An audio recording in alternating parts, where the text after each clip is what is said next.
নমস্কার বন্ধুরা, গোপালে হেসেলে আপনাদের সবাইকে স্বাগত।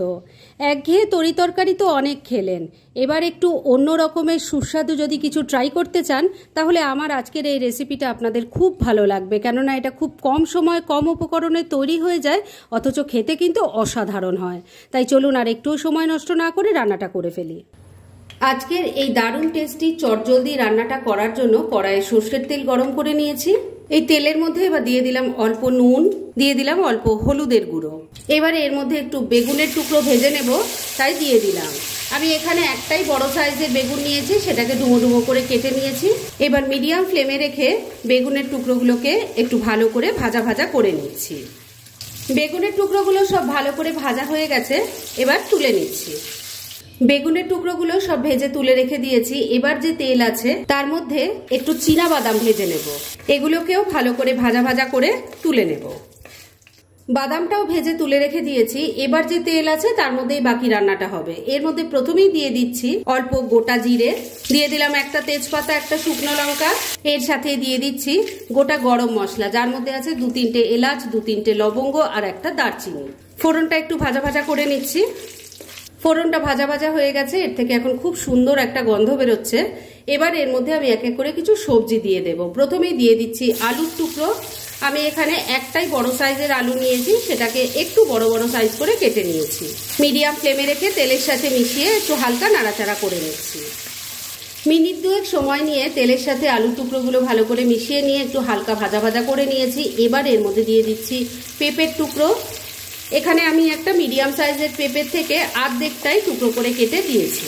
এটাকেও আলুর সাথে মিশিয়ে নিয়ে একটু ভাজা ভাজা করে নেব। বন্ধুরা, আপনারা আমার রেসিপি দেখার সাথে সাথে আমার ফেসবুক পেজ গোপালের হেসেল, তাতেও ভিজিট করতে পারেন।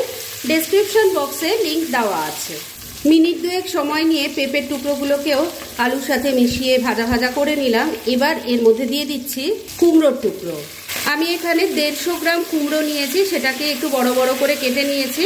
এবার সব কিছুর সাথে মিশিয়ে নিয়ে এটাকেও একটু ভাজা ভাজা করে নিচ্ছি। 2-3 মিনিট সময় নিয়ে সমস্ত সবজিগুলোকে ভালো করে ভাজা ভাজা করে নিয়েছি। এবার এর মধ্যে অল্প কিছু মশলা দেব।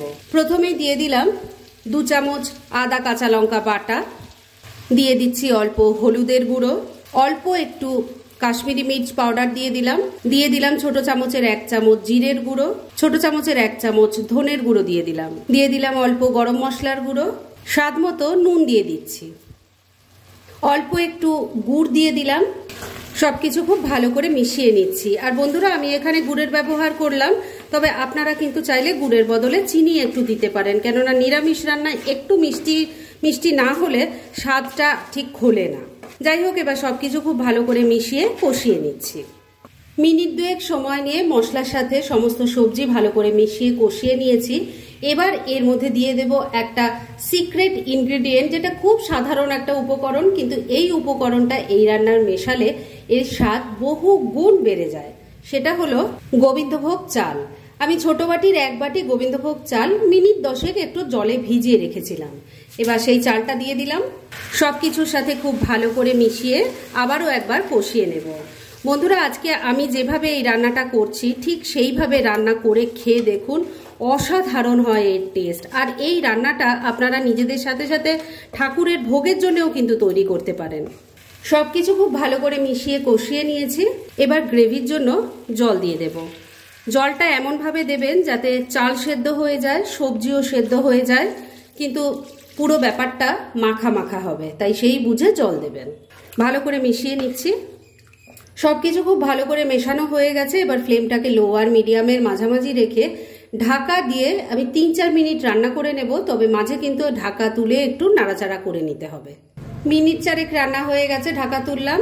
রান্না কিন্তু এখনো রেডি হয়নি বন্ধুরা, তবে এখন আরো যে জিনিসপত্রগুলো আছে সেগুলো দিতে হবে, সেজন্যই ঢাকা তুললাম। আর মাঝে কিন্তু আমি একবার ঢাকা তুলে নাড়াচাড়া করে দিয়ে নুন মিষ্টিটা চেক করে নিয়েছিলাম। এবার এর মধ্যে দিয়ে দিচ্ছি ভেজে রাখা বেগুন আর বাদামগুলো, ভালো করে মিশিয়ে নিচ্ছি।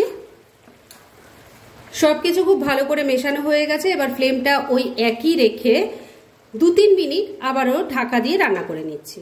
মিনিট 3 আবারও রান্নাটা হয়ে গেছে। রান্না দেখেই নিশ্চয়ই বুঝতে পারছেন এটা ভালো মতো সমস্ত কিছু সুসেদ্ধ হয়ে গেছে। এবার শুধু শেষ পর্যায়ে এর মধ্যে দিয়ে দিচ্ছি অল্প একটু ঘি। ভালো করে মিশিয়ে নিচ্ছি।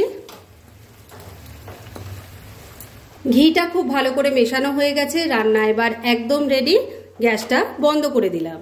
এবার মিনিট 2 জন্য এটাকে স্ট্যান্ডিং টাইমে ঢাকা রেখে দিচ্ছি আর তারপর সার্ভ করে দেখাচ্ছি।